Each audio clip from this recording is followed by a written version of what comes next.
Aujourd'hui, nous allons voir les modifications principales du corps lors de la puberté. Commençons par les filles.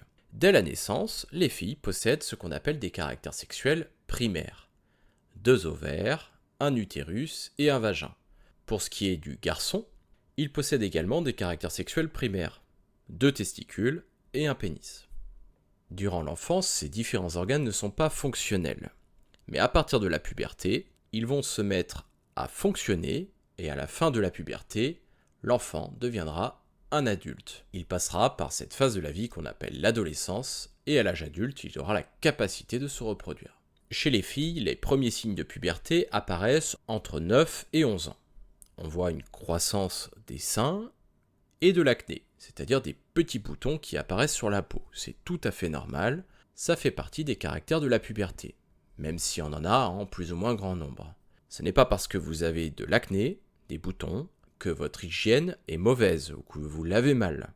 Ça n'a rien à voir. Les premières règles apparaissent la plupart du temps vers 11 ans, ainsi que les poils pubiens, c'est-à-dire sur le pubis, la partie qui se situe au-dessus des organes reproducteurs, et le vagin, la vulve et le clitoris vont se développer. Les hanches vont commencer à s'élargir vers 12 ans, c'est-à-dire que l'os du bassin va s'élargir, cela permettra plus tard à la tête du bébé de pouvoir passer, et à partir de 13 à 15 ans, les poils sous les bras apparaissent. La fille atteindra sa taille maximale entre 16 et 17 ans. Bien évidemment, ces chiffres sont des moyennes, et les âges que je présente sur ce schéma peuvent être différents selon les personnes. Ce n'est pas parce qu'une fille n'a pas eu ses premières règles à 11 ans qu'il y a un problème. Ça peut arriver avant, comme ça peut arriver après. De même chez les garçons.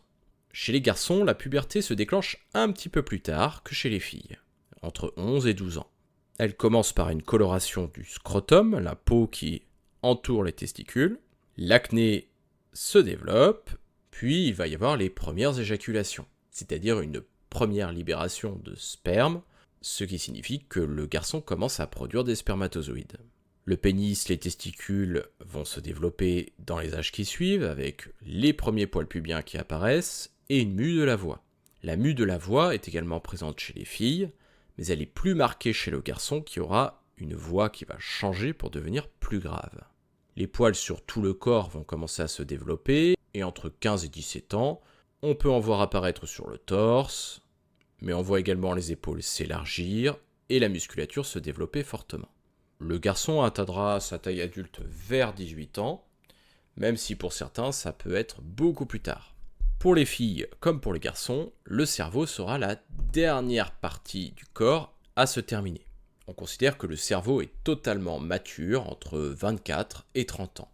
Il y a un dernier caractère que je n'ai pas cité qui est valable à la fois pour les garçons et pour les filles au moment de la puberté. Il s'agit du changement de comportement. Au moment de la puberté, l'enfant a envie de s'émanciper de l'adulte, c'est-à-dire il a envie d'être indépendant. Voilà pourquoi il peut avoir un comportement changeant, il a ce qu'on appelle la crise d'adolescence.